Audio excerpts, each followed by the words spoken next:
विभोर जी, मैं सबसे पहले आपके पास आना चाहूंगा। बताइए, ट्रेडिंग के लिहाज से शुरुआती दौर में क्या रणनीति अपनाई जानी चाहिए, कहां मौके देखे जाने चाहिए?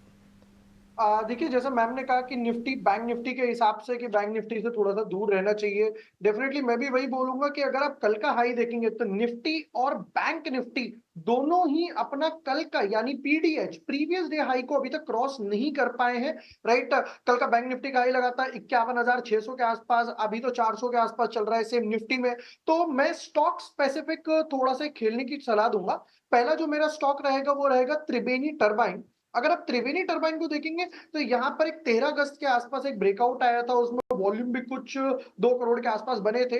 उसी जोन को वापस से रीटेस्ट करके ये बाउंस कर रहा है और लास्ट 2 दिन से गैप अप भी हो रहा है, सस्टेन भी कर रहा है। स्टॉक स्टेम ट्रेड कर रहा है कुछ 755 756 रुपए के आसपास। स्टॉप लॉस मेरा रहेगा 710 रुपए का और टारगेट मेरा रहेगा 840 रुपए का। ये था हमारा फर्स्ट पिक। सेकंड पिक जो मैं रखूंगा वो रहेगा महिंद्रा हॉलीडेज का। महिंद्रा हॉलीडेज के चार्ट स्ट्रक्चर में अगर आप देखेंगे तो यहाँ पर भी 16 अगस्त को एक कैंडल बनी थी।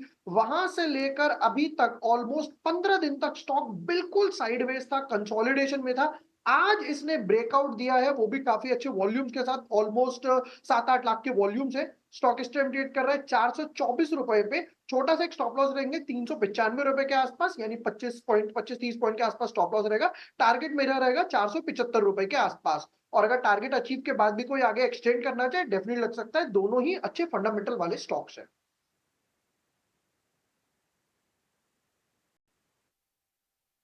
शेयर का लक्ष्य रखा है।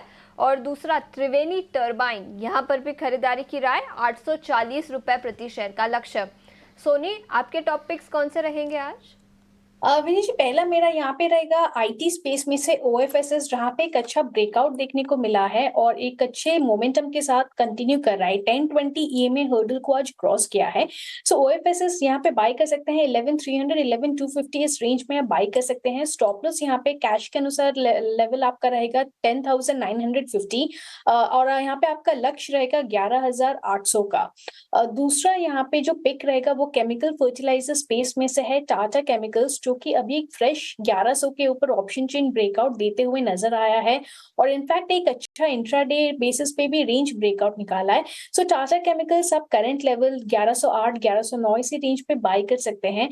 आपको यहाँ पे स्टॉप लॉस लगाना है 1090 का और यहाँ पे आपका लक्ष्य रहेगा 1130 और 1140 का। तो टाटा केमिकल पर खरीदारी की राय, 1130 से 1140 तक के लक्ष्य दिखाई दे सकते हैं। और दूसरा ओरेकल फाइनेंशियल सर्विसेज, जहां पर 11,550 से 11,800 तक के लेवल्स दिखाई दे सकते हैं। कुछ फार्मा शेयरों पर नजर डालते हैं। यहां पर काफी तेजी है। निफ्टी फार्मा इंडेक्स सबसे बड़ा सेक्टोरल गेनर भी है आज के ट्रेडिंग सेशन में। और कुछ स्टॉक्स की बात करें तो ग्लैंड फार्मा में करीब 4% की तेजी आज दिखी है। इसी के साथ लॉरस लैब्स और मैनकाइंड फार्मा, इन दोनों स्टॉक्स में भी करीब 1.5 से 2% की तेजी दिखी है। सोनी, क्या राय रहेगी निफ्टी फार्मा इंडेक्स पर? और जो स्टॉक्स की मैंने बात की, क्या उसमें ट्रेड बनता है, खरीदारी के मौके बन रहे हैं? फार्मा मुझे लगता है थोड़ा सा डिवाइडेड है। कुछ स्टॉक्स चल रहे हैं, कुछ स्टॉक्स नहीं चल रहे हैं। मैनकाइंड फार्मा की बात करें तो अवॉइड कर सकते हैं थोड़ा इसको। सपोर्ट है इसका अराउंड हम देख सकते हैं 2380 के पास उसका है सपोर्ट मैनकाइंड फार्मा में। बट कल के डे में एक बेरिश एंगल्फिंग कैंडल पैटर्न बनाया था और आज एक इनसाइड कैंडल पैटर्न बना रहा है। सो वो नीदर हाई नॉर लो, दोनों में क्रॉस नहीं किया है। तो मुझे लगता है कि थोड़ा सा भी फार्मा स्पेस अवॉइड कर सकते हैं। ओवरऑल भी मुझे लगता है कि थोड़ा सा डिफेंसिव यहाँ पे नहीं प्ले कर सकता है। चॉपी है मार्केट, हालांकि प्ले करना चाहिए बट डिवाइडेड है। सो आई थिंक ओवरऑल सेक्टर को थोड़ा सा भी वेट एंड वॉच करने की सलाह रहेगी। ठीक है, तो फार्मा में थोड़ा वेट एंड वॉच की सलाह आती हुई सोनी जी की तरफ से। बाजार में एक तरफ रिकवरी, एक तरफ दबाव, लेकिन बैंक निफ्टी का जो दबाव है वो कहीं ना कहीं थोड़ा हल्का होता हुआ भी दिख रहा है। बताइए, दोनों इंडेक्स पर क्या रणनीति लेकर आगे जानी चाहिए? प्रशांत जी, सारे दर्शकों को देखिए, आई थिंक निफ्टी में वो एक कंसोलिडेशन पे ही है। 25,200 एक सपोर्ट बन रहा है। तो जब तक 25,200 के ऊपर सस्टेन करता है तो यहाँ से मुझे लगता है कि हल्की सी अपसाइड पेंडिंग है। यानी कि 25,400 एट मैक्स मुझे यहाँ से नजर आ रहा है। बट बहुत कंफर्म नहीं है, थोड़ा सा नेगेटिव डाइवर्जेंस स्टार्ट हो रहा है, ओवरबॉट जोन में ऑलरेडी है। सो फ्रेश लेवल से एंट्री निफ्टी में मना है, आप थोड़ा यहाँ पे अवॉइड करना बेटर है। इनफैक्ट अगर आपको वो 25,350 और 25,400 के पास नजर आए तो वहां पे थोड़ा सा प्रॉफिट बुक करके थोड़ा वेट करना चाहिए। ओवरऑल अगर हम स्ट्रक्चर देखेंगे तो ओवरहीटेड है, थोड़ा सा अगर प्रॉफिट बुकिंग नजर आता है टुवर्ड्स 25,000 लेवल तो वहां से रीइनिशिएट करने का I think risk reward ratio favourable बनेगा। करंट लेवल से बाई मत कीजिए। सिमिलरली बैंक निफ्टी की बात करें तो बैंक निफ्टी हालांकि 51,000 के ऊपर कंटिन्यू कर रहा है, बट वो ऊपर के रेजिस्टेंस को क्रॉस नहीं कर पाता है। 51,600 बेयर मिनिमम उसको भी निकाल नहीं पा रहा है, बहुत डिफिकल्ट हो रहा है, काफी रिलेक्टेंट है बैंक निफ्टी वो रेजिस्टेंस को निकालने के लिए। एनी मूव अगर 51,000 को ब्रेक करता है, उसके नीचे क्लोज करे तो वहां पे एक कंडीशनल सेल बन सकता है बैंक निफ्टी में टुवर्ड्स 50,500। सो थोड़ा सा अवॉइड कीजिए बैंक निफ्टी को। इंडिविजुअली बैंकिंग स्टॉक्स में भी हम देखेंगे तो ऐसे कोई स्ट्रेंथ नहीं है individual heavy weight banking stocks में जो कि सपोर्ट कर सकता है इंडेक्स को। सो बैंक निफ्टी यहाँ पे क्लियर अवॉइड है। मुझे लगता है कि तीनों इंडिसेस में एनबीएफसीज और फाइनेंशियली एक ऐसा स्पेस है जहां पे अभी भी अच्छा स्ट्रेंथ अच्छे मोमेंटम के साथ नजर आ रहा है। सो आई थिंक उसी सेक्टर्स पे देखना चाहिए। निफ्टी थोड़ा सा प्रॉफिट बुकिंग ऊपर के लेवल में बेटर रहेगा करने के लिए, बैंक निफ्टी अवॉइड है यहाँ से। तो दोनों कंज्यूमर ड्यूरेबल्स एफएमसीजी सेगमेंट को ज़रा एक स्कैन करते हैं, क्योंकि कंज्यूमर ड्यूरेबल शेयरों में तेज़ी आज फिर नज़र आ रही है। वोल्टास ज़रा सामने लाइए। यहाँ पर देखिए कि वोल्टास में करीबन 2% की तेज़ी आप देख सकते हैं। इसके अलावा आप देखिए क्रॉम्पटन में भी लगभग 0.25% की तेज़ी इस वक्त नज़र आती हुई।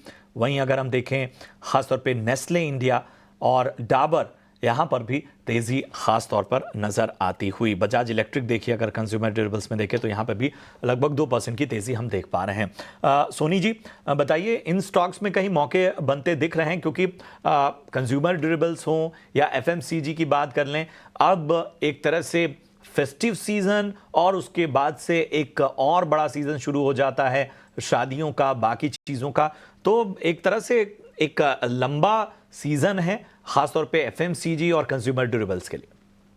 प्रशांत जी, एंटायर सेक्टर में मुझे लगता है कि टाटा कंज्यूमर है जहाँ पे थोड़ा सा भी वो इतना परफॉर्म किया नहीं है अपने पीयर्स के कंपैरिजन में। सो यहाँ पे रिस्क रिवॉर्ड रेशियो फेवरेबल बन रहा है टाटा कंज्यूमर के लिए।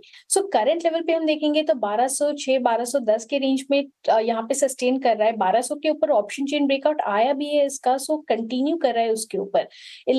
अब मुझे लगता है यहाँ पे 1190 1190 स्टॉप लॉस के साथ इसको होल्ड कर सकते हैं। स्टॉक एक बार 1240 1250 के रेंज में टेस्ट कर सकता है।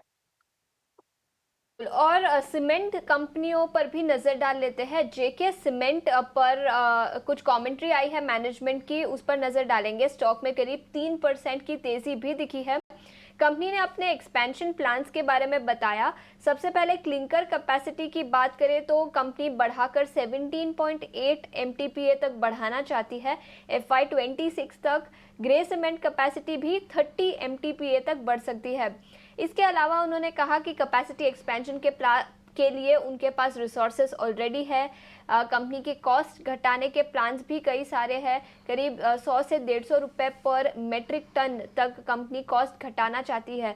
तो काफ़ी अच्छी कमेंट्री निकल कर आई मैनेजमेंट की एक्सपेंशन को लेकर, कॉस्ट रिडक्शन को लेकर, जिसके चलते इस स्टॉक में करीब 3% की तेज़ी दिखी है। विभोर, आपसे पूछना चाहूँगी जेके सीमेंट पर आपकी क्या राय रहेगी, और सीमेंट सेक्टर से और कोई स्टॉक जहां पर खरीदारी के मौके बन सकते हैं? देखिए, जेके सीमेंट का अगर आप चार्ट स्ट्रक्चर देखेंगे तो डेफिनेटली काफी बुलिश है। अगर आप देखेंगे सबसे पहले इसने फरवरी 2024 अभी 6-8 महीने पहले एक हाई लगाया था 4600 का, वहां से नीचे आया, रीटेस्ट करा, फिर उसके बाद जून में सेम लेवल का हाई लगाया, फिर उसके बाद अगस्त में हाई लगाया, फाइनली जाकर अब इसने वो जो एक मल्टी रेजिस्टेंस था वो ब्रेकआउट दिया है। तो मल्टी ईयर रेजिस्टेंस बोल सकते हैं, ऑल टाइम हाई पर है। डेफिनेटली जब मैनेजमेंट भी खुद अपने स्टॉक पे बुलिश है तो इन्वेस्टर्स इस पे डेफिनेटली बेट ले सकते हैं। आज का एक जो लो लगा है दैट इज 4465, तो 4450 का एक स्टॉप लॉस रख के डेफिनेटली 5000 के टारगेट देखे जा सकते हैं। सेकंड जो पिक रहेगा वो एक श्री सीमेंट का रहेगा। श्री सीमेंट का अगर आप चार्ट स्ट्रक्चर देखेंगे तो 2 बार 3 बार 4 बार ये 24,000 के लेवल से बाउंस कर आया है। पहले एक बार मार्च में गया था, फिर उसके बाद अप्रैल में गया था, फिर उसके बाद जून जो वोटिंग काउंटिंग डे था वहां से भी बाउंस लिया, फिर उसके बाद अगेन अभी अगस्त में बाउंस लिया। तो 4 बार एक लेवल से बाउंस लेकर ये दिखा रहा है कि एक अच्छा खासा फंडामेंटल पिक बन सकता है। 24,000 के आसपास एक सपोर्टिव जोन है। फिलहाल स्टॉक 25,600 के आसपास ट्रेड कर रहा है और एक गैप है 27,200 के आसपास जिसको ये फिल करने जा सकता है, तो भी हमारे पास अच्छा खासा एक रिस्क रिवॉर्ड फेवरेबल है। बिल्कुल, तो जेके सीमेंट पर 5,000 तक के लक्ष्य दिखाई दे सकते हैं और श्री सीमेंट की बात करें तो यहाँ पर भी रिस्क रिवॉर्ड काफ़ी फेवरेबल है। आगे बढ़ते हैं और अगले